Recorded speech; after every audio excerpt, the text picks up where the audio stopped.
Welcome to the Real Rockford Files, for tales of the paranormal, supernatural, and the flat out unbelievable. Today I'll be sharing others' experiences. Let's get into it. My grandfather's story. When I was younger, I can always remember my dad telling me that my grandfather, his dad, had a terrifying experience when he was younger. But my dad couldn't remember the story properly to tell me, so I said I will ask him. My dad said never ask him as it still shakes him up. Well, one night me and my grandfather were telling ghost stories, and he had a few beers that night. And he started to tell me a story by saying he has only ever told a handful of people, and he will only tell it to someone once. When my grandfather was younger, around 10 or 12, he lived in a small village outside of town where he went to school. He would get home every Friday night and go and help an elderly woman who lived in the village look after her garden and doing small jobs around her house. She didn't have any family or children, so my grandfather and his parents looked after her. So he gets off the bus, heads to the old lady's house, unlocks the shed, and gets the old push lawnmower out and begins to do the grass. He looks into the living room and the window and sees the old lady, who smiles and waved at my grandfather, had finished cutting the grass. He puts away everything and knocks on the door to collect his pay. The old lady slides the money and the hard sweet out of the mail flap and says, "Sorry I'm not feeling well, but here's your money." So my grandfather says, "Thank you very much," and she replies, "You're welcome, good lad." My grandfather returns home, and his mother and father are sitting in the kitchen. They tell him to take a seat. They tell him, "We have something to tell you, but you probably already know. The old lady we look after died this morning. That's why she isn't at home, and you won't have been paid." My grandfather replies, telling them that they are wrong because he has just spoken to her and seen her through the window. They obviously don't believe him until he pulls the money and the hard sweet from his pocket. They all freak out and go to the house, where they find all the doors and windows locked and no one inside. As they are walking away, my grandfather turns around, and there she is standing in the doorway waving. Nobody believed him, and he was so scared and confused it sent chills down my spine when he told me, and he said no one believed him, and he shouted, "I know I spoke to her, and I definitely seen her."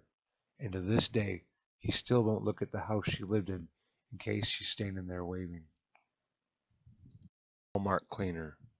One of my first jobs I had was an after-hours janitor at Walmart. I worked from 9:30 p.m. to 6 a.m.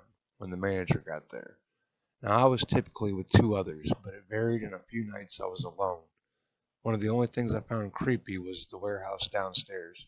It was the same size as the actual Walmart. We had to go down there to grab soap to run the machine we used to wash the floors. We rarely needed to, as there were a few left out for us. One night I was there, alone. I had used all the floor cleaner and had to go down to the warehouse and get some soap. It already had an eerie vibe to it, pretty dimly lit. I walked over to grab soap. This was around 2 in the morning, so I still had quite a bit more time. I was grabbing the soap when I heard echoed footsteps. I was the only one there. I walked out of the aisle to see what looked to be a mid-20s male. "Who are you?" I yelled at him. Shivering, he said his name was Josh. This was his first night on the job. He was told to look for the other worker to get some assistance, and was told that the warehouse was where to get soap, and also where the break room was. I was creeped out, but he seemed legit. He knew the manager's name and answered all the questions I asked him. We started working, and everything was going well. He took an hour break at 5, pretty much to get out of work early. Said he would see me tomorrow night. The clock hit 6, and soon after my manager arrived, I asked why he didn't tell me about Josh. He looked confused. "The new night worker?" I asked. What he told me made the hairs on my neck stand up. "There's no new night employee. You are working alone tonight. Was someone here with you?" A police report was filed. To my knowledge, nothing has really come up. I quit the job the next day and never went back to work at that Walmart again. I keep hearing knocking on my door. I moved in with my aunt and grandmother recently. They live in an older home, so I'm used to hearing odd noises and creaks from time to time, but this has been freaking me out for a while now. Every morning I wake up between 4 and 6 a.m. to a rapid pounding noise. It's literally like someone is trying to break down my door. I asked my grandmother if she could hear it from her room, thinking it may be the water pipes releasing air pressure, but she said no, so that made me freak out more. One night I decided to stay up and wait right on cue at 4 a.m. I heard a soft scratching noise, and then the loud pounding again. My doorknob even started to rattle. It sounds stupid, but I hid under my covers until the noise stopped, and after about 30 minutes or so, I think it did. I just remember everything was quiet. I don't know why this is happening to me. I've asked everyone in my family, and they usually try to brush it off, but I know something is there. I know I'm not crazy because my sister had a similar experience when she was around my age. If anyone has advice on what I can do to please let me know. I just want this to stop. I can barely sleep at night anymore. I will never be home alone again. My parents had gone out of town for the weekend, and I had decided to stay behind to catch up on some work. At first, I was happy to have the house to myself, but as the night wore on, I began to feel uneasy. I tried to distract myself with work, but every creak and groan of the old house made me jump. I tried turning on some music, but even that couldn't drown out the sense of unease that was growing inside me. As I was about to head to bed, I heard a strange noise coming from upstairs. It sounded like footsteps, but I knew that I was the only one in the house. I tried to shake off the feeling of fear that was creeping up on me, telling myself that it was just my imagination.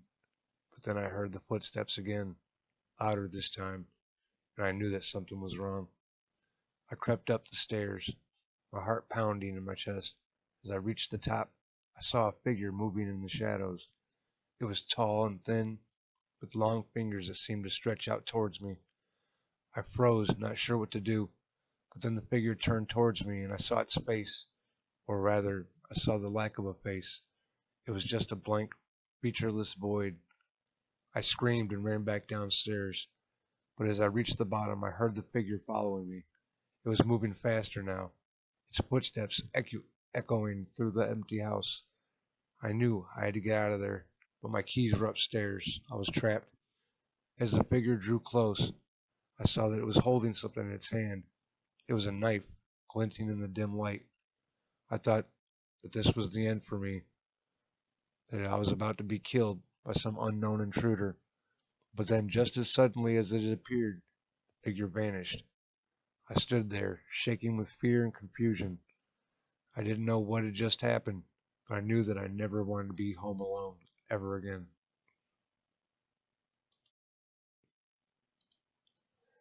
My only mind blowing paranormal experience. My only paranormal experience was wild. Okay, so to start this, I want to say I'm now a 28-year-old male adult. This story happened when I was around 15 years old, and to date still blows my mind. So, for context, when I was 15, I was a little pothead. I loved smoking reefer, so whenever I got the chance, which was basically every day, I would get high with my friends. We'll come back to that later. I grew up in town in the UK that was huge for the town. We had nearly 100,000 residents, so yeah, pretty big. Where I used to live was like an entire estate full of houses. I had a best friend at the time who lived about 20-25 minute walk from my house, but in order to get there, you had to walk through a wooded area that led to a big lake that you would walk around to get near his house. So one day, randomly, I was out with my friend, who I just mentioned, plus many others, when we noticed a lot of police presence in the area near the woods. Plus, there was a police helicopter up in the air. Being curious, we followed the police to the woodlands that separated our houses. We went through the woods to the lake where the police ambulance workers were amongst many bystanders at this point. We got there and started asking people we knew about what happened. We were told that a young boy around the age 7 had drowned in the lake near the path where everyone was gathering. Over the next couple of days, police were trawling the lake looking for the child, who they knew was there because his friend ran for help when he fell and couldn't get out. 2 or 3 days after he slipped in, the authorities found the young boy's body, which was big news in my town. No later than 24 hours after the boy was found, the local council installed a black metal bench on the new footpath near where he died, with a little plaque commemorating his life. Okay, so that very next day, I was out with my friend over near where I lived. We were getting high with a bunch of other friends we knew. By the time we were done getting high, we decided to go back to his house to sleep because my mom would have gone crazy over the fact that we were high. We started to walk back to his house at around 11 p.m. It was really dark out. We passed my house and eventually got to the woods. We walked through the woods and got to the start of the lake. We started walking down the side of the lake, down the path where the kid drowned and the bench was. We were just talking nonsense as high teens did, when I noticed that when the bench got into sight, there was a man sat on the bench. Now I was a bit freaked out by this, but didn't say anything. It was 11 p.m. near the woods in the dark. It was creepy. When I got a little closer, I noticed I could see that the man was wearing, and he was dressed like a priest. You know, black jacket, white collar. Upon seeing this priest, I sighed some relief because I just presumed he was praying or something of the sort for the kid that drowned in that spot about 4 days earlier. So after noticing this priest, I just watched him sit there as I got closer and closer. I didn't say anything to my friend, who was right next to me, but we collectively stopped talking once we noticed the man. As we got closer, it was more obvious he was a priest, and then once we got within 5 meters, he was gone. Like, gone, gone. I felt like I blinked and he just disappeared. When we was walking past the actual bench where I seen him sat, there was nobody there. But if he was to have gotten up and walked away, I'd have seen him. It's a one-way track. After I got to the bench, I turned to my friend, who was just as confused and spooked as I was. I asked him if he'd just seen that man sat on the bench. I didn't want to say what type of man, because the way he was dressed was very obvious as to what type of man he was. But as I asked him, "Did you just see that man sat on the bench?" he said, "Yeah, the guy dressed like a priest." When I tell you my heart sunk, I can't explain that feeling or that situation to this day. What gets me is I purposely asked my friend if he seen the man, and he corrected me by saying the man was a priest. If it was a person, they'd have had to get up and walk away from us in a straight line down the path which we'd have seen, and they'd have had to walk past us. But no one was there. When we got close, poof, gone. Still to this day, it's my only paranormal experience, but blows my mind every time I think about it. Paranormal encounter working for Google Earth.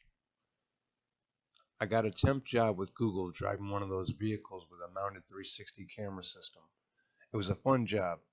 I was tasked with recording highways, streets, and sometimes off-beaten paths in the middle of nowhere. I was assigned a company vehicle and worked as a one-man unit. They paid for gas, hotel, and food. Pay was about $7,000 a month before taxes. My car was my office, and I would work 5 10-hour days weekly. I wouldn't have any human interaction for days. It was a lonely job, but I enjoyed all the sightseeing adventures. The job was easy, but it required a lot of multitasking. You had a computer inside your car, had to navigate the road, and manipulate the camera system mounted on the roof. The job brought me to a small town somewhere north of Marysville, California. It was a quiet town and had a nice countryside vibe to it. I was finishing up my shift before my weekend, and I decided to take a shortcut by driving down the dirt road which I thought connected to the highway. I really regretted doing that. It was 5 p.m. in the evening in the middle of July, so the sun was still out. Due to the heavy foliage and overgrown trees, the path I drove was really dark and creepy. The forest made for a scene out of a horror movie. I put my headlights on just so I had better vision. As I was making a sharp turn on this downhill slope, I observed my headlights reflecting on a yellow dead-end sign. Luckily, there was plenty of room for me to do a U-turn safely. This part of the dirt road was the darkest part of the forest, with only small patches of sunlight penetrating through the canopy from the overgrown trees above. Once my car repositioned to the exit area, I looked in my rearview mirror and I noticed someone standing behind the dead end sign. It looked like a kid, maybe 13 years old. He had one of those bowl haircuts and wore dark-colored, raggedy clothing. His face was pale and he had that 1,000-yard stare. I could feel his gaze locked towards my direction. He had no facial expression, did not blink, and stood frozen in place. I felt I should check on his welfare and asked if he was okay. I rolled down my window and reversed my car closer to where the kid was standing. Once I saw the brake lights reflect off the yellow dead-end sign, I parked my car. I was expecting for him to come to my driver's side window, but the kid never came. I looked into my rearview mirror and he was gone. I didn't even hear any footsteps or a sound of twigs snapping. If the kid left, he must have been a trained ninja. The forest was eerily silent. The only sound that stood out was the engine of my car. I drove away slowly and egressed up the hill. As I came within 100 yards eyesight of the main road, I saw the same looking kid walking about 50 yards in front of me. It's possible it could have been someone else, but the dark-colored shirt, ragged jeans, and physical stature resembled the kid from earlier. His back was exposed to me. I couldn't make out his hairstyle or skin complexion from that distance. He walked away from the forest onto the main road and walked eastbound. I waited until he was out of sight before I exited the forest and drove in the opposite direction. I was so frightened I didn't even bother to check the rearview mirror. I redlined the hell out of there and booked it for dear life. Our cameras worked via LiDAR system and automatically recorded 360 panoramic photographs while the car was in motion. At the time of the encounter, my camera was recording. Therefore, I suspected the kid was likely captured in one of the images. I reviewed the photos from where I made the U-turn at the dead-end sign. Nothing.